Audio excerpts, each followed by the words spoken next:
Hello and welcome to this special game day edition of The Locker Room. We hope you've enjoyed the first contest of the afternoon between the Castleton Spartans and the Husson Eagles here on Senior Day. We'll take you back out to Brian Seidlinger and company for the start of Game 2 in just a bit. But for now, it's Matt Cunha alongside Cassidy Moore and Nick Blaszczak in a segment we're calling Eagles Landing, a variety show that will just touch upon various Husson sports. And to get us started, we'll go from one diamond to the next, from baseball to softball. And Cassidy, this Eagles team, as they play their final games, are gearing up for the playoffs and are looking red hot. Oh, yes, absolutely. And they're being led by senior Alana Healy. She's been absolutely magnificent this year. And these stats are a little old, but they're just too great to not mention. So on the Florida trip in March, she played 4 out of 5 games. And they're a non-conference game, but she had a .5 ERA. She had 17 strikeouts, 5 walks, and 4 earned runs. So not only is she not allowing the opposing players to score, she's not even giving them walks to even allow them to get on base. Now, other pitchers as well are doing very well on the Husson Eagles. They have under a 1.8 ERA. So they've been able to back her up, on those games that she hasn't been able to start. And this team has 11 freshmen, 5 sophomores, 2 juniors, and 3 seniors. It's a very young team. You wouldn't expect it to be as solid as it is, but they've just been able to have, numbers on, on offense, and then they've been allowing other teams to not score runs. They've just been a very solid team so far. You talk about how dominant this pitching staff has been for this Eagles team, and one of the key factors in that has been Kayla Merrill, and we spoke with her just a few weeks ago, and she sat down with us and talked about taking on the role of an assistant coach. How difficult was it to transition from being an everyday player to now a coach on the sidelines? It was a little difficult to start out with because my sister was still on the team and a lot of the girls that I had played with were still on the team, so they had a really difficult time starting to see me as a coach. This year it's a lot different than it was last year. But I didn't really say a whole lot last year, and I didn't really have as big of a role last year just because I was kind of transitioning and the girls were transitioning into seeing me in a different role.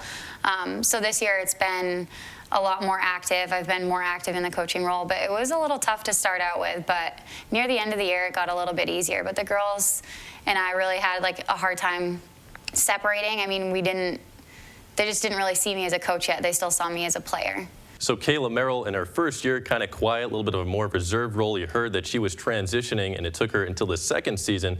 But now this team has had quite the impact from her experience and the leadership that she's been able to provide for this team.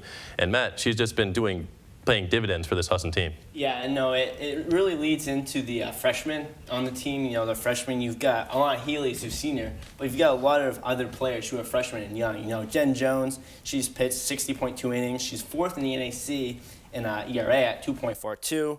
And then you got, Bree Brochu, who's batting 42 for 86 for an absurd 488 batting average and 542 on base percentage, and that's good for first in NIC. And then you just got other freshmen stepping up and leading the way for the team. So she's kind of these freshmen weren't with her last year, and that might have played a role a little bit.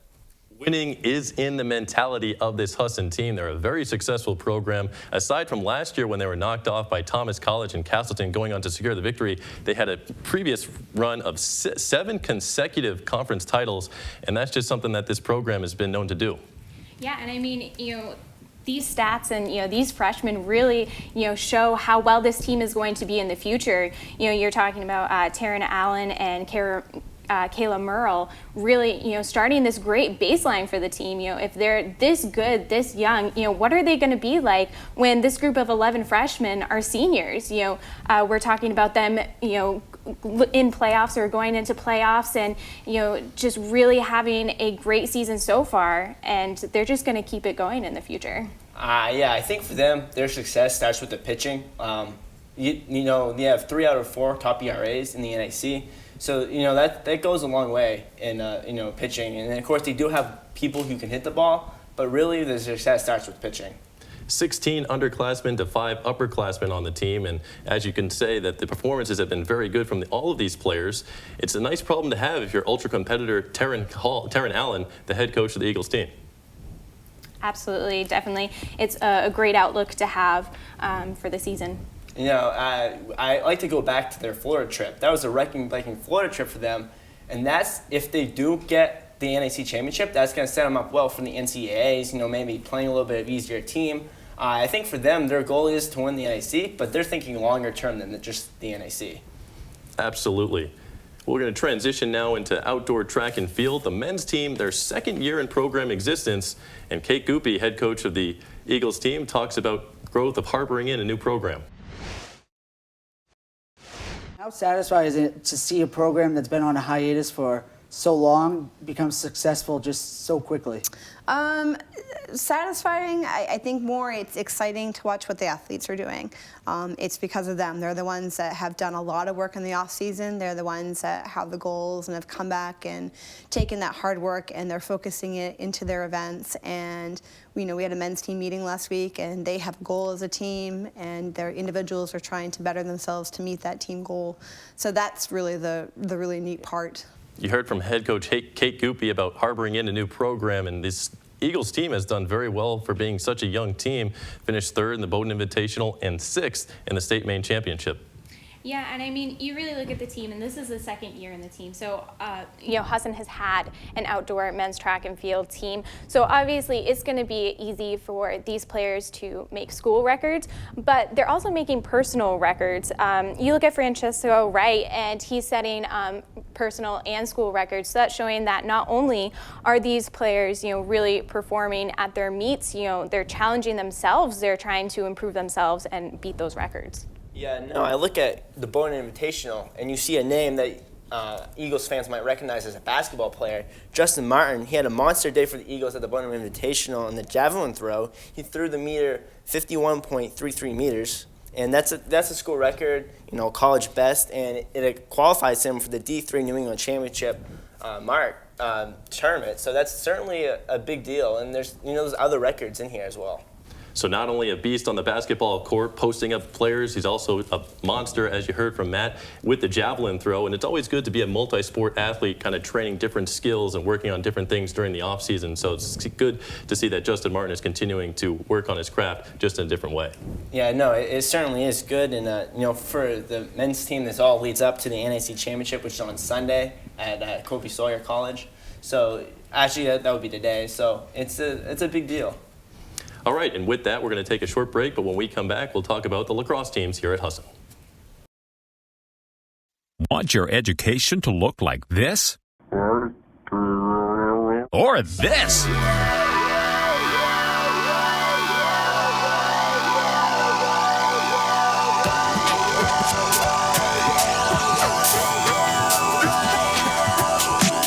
The New England School of Communications.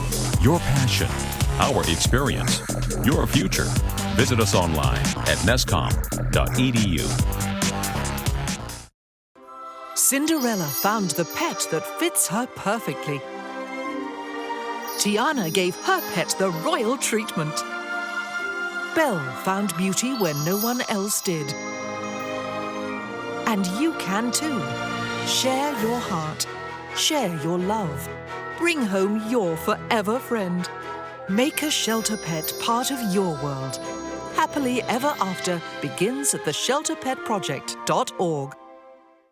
Welcome back to the locker room. I'm your host, Nick Blaszczak, alongside Matt Cunha and Cassidy Moore. Now, prior to the break, we were talking about softball and outdoor track and field. We turn our attention now to the pitch and look at lacrosse.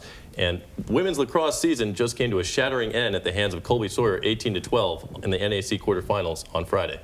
Yes, unfortunately, they did lose to Colby Sawyer. They had lost to Colby Sawyer as well in March, 17-10. So again, a close score, 17-10, 18-12.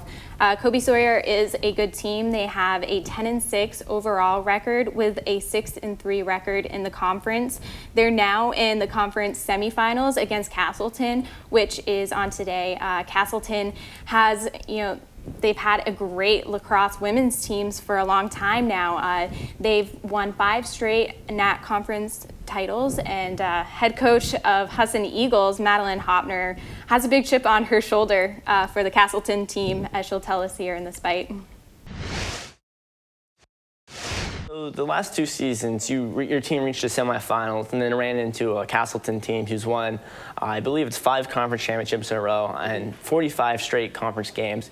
Where does the program have to go to help take down that top dog? To To be honest, I think this is probably Castleton's last year as the top seed. I think NEC has really, really stepped up their program, and they have a lot of, newcomers this year. They had Rookie of the Year last year on their team. She's a sophomore this year, and she's still putting up big numbers. So I think, Castleton may not be able to win it this year. I think the NEC Castleton game was 9-7 too. So I mean, Castleton barely beat NEC that game. Head coach Madeline Hoffner offering her skepticism about Castleton. And Matt, you heard firsthand the shockwaves that she sent about this team, that they could be upset by the New England College Pilgrims. No, I was kind of shocked at that quote. I mean, Castleton, it's 5 years. They've won 48 consecutive regular season games now. So that was surprising, but I think it shows confidence in not only the rest of the conference to catch up with Castleton, and also in her, Husson team and the young players coming up. I mean, you'll take a look at that playoff game against Colby Sawyer. It was a 6-6 game in the second half, early on in the second half. And Colby Sawyer went on a run, scored 9 straight goals to make it 15-6. But I think in the future, there's confidence here from the coach that, teams can catch up with Castleton. And the scoring spread was very even among these teams, among the Husson team, with 5 players scoring 2 goals apiece, but the defense couldn't seem to contain Sierra Schuster, who ran wild with 6 goals in that game, but they'll have a long off-season to think about that one. We'll transition into men's lacrosse, 4-3 in the NAC this year, and we spoke with Mike Craig about the growing popularity of the sport. It's the fastest game on 2 feet.